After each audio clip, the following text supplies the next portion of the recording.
Government के employee और pension धारक इन दिनों 8वें वेतन आयोग के गठन का बेसब्री से इंतजार कर रहे हैं। हर कोई सोच रहा है कि आखिर इस बार सैलरी और पेंशन में कितनी बढ़ोतरी होगी, लेकिन साथ ही एक चिंता भी है।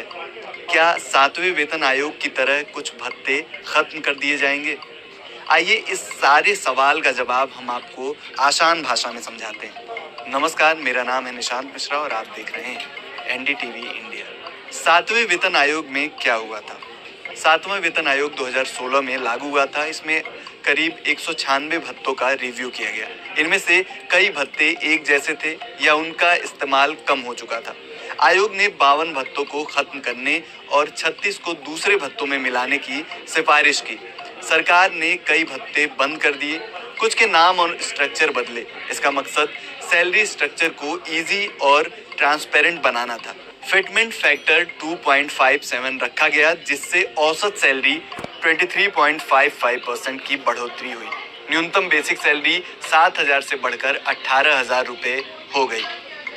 8वें वेतन आयोग से क्या क्या उम्मीदें हैं?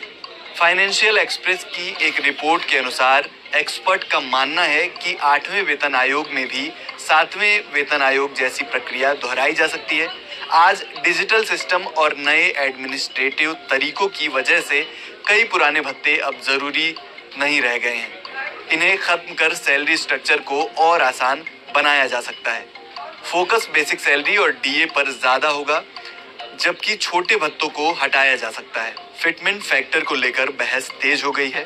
एक्सपर्ट्स का अनुमान ये है कि 1.86 से 2.86 के बीच रह सकता है। इससे सैलरी में 13% से लेकर 34% तक की बढ़ोतरी हो सकती है। जैसे आपको समझने के लिए बता दें कि अगर फिटमेंट फैक्टर 2.86 हो तो न्यूनतम बेसिक सैलरी 18,000 से बढ़कर 51,480 रुपए हो सकती है, लेकिन डीए रीसेट हो जाएगा, यानी 0% से शुरू।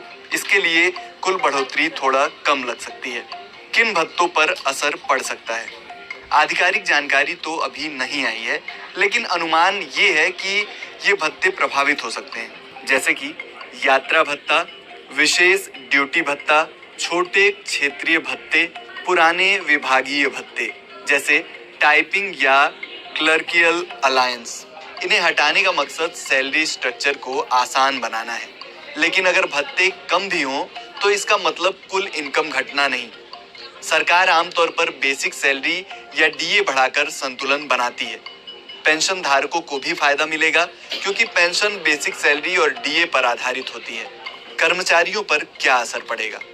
8वें वेतन आयोग से देश भर के करीब 49 लाख केंद्रीय कर्मचारियों और 65 लाख पेंशन धारकों को फायदा होगा।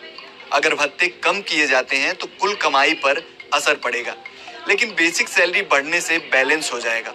उदाहरण के लिए 7वें वेतन आयोग में भत्ते घटे, लेकिन कुल पैकेज बढ़ा।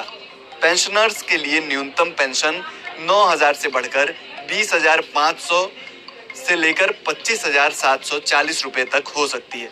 फिटमेंट फैक्टर पर निर्भर 8वां वेतन आयोग कब लागू होगा? सरकार हर 10 साल में नया वेतन आयोग लाती है। 7वां 2016 में लागू हुआ था, इसलिए 8वां 1 जनवरी 2026 से प्रभावी हो सकती है, लेकिन अभी आधिकारिक सूचना नहीं आई है। टीओआर तय होनी बाकी है। अध्यक्ष और सदस्यों की नियुक्ति भी नहीं हुई। टीओआर ही तय करेगी कि सैलरी, भत्ते और बेनिफिट्स पर क्या सिफारिशें होंगी।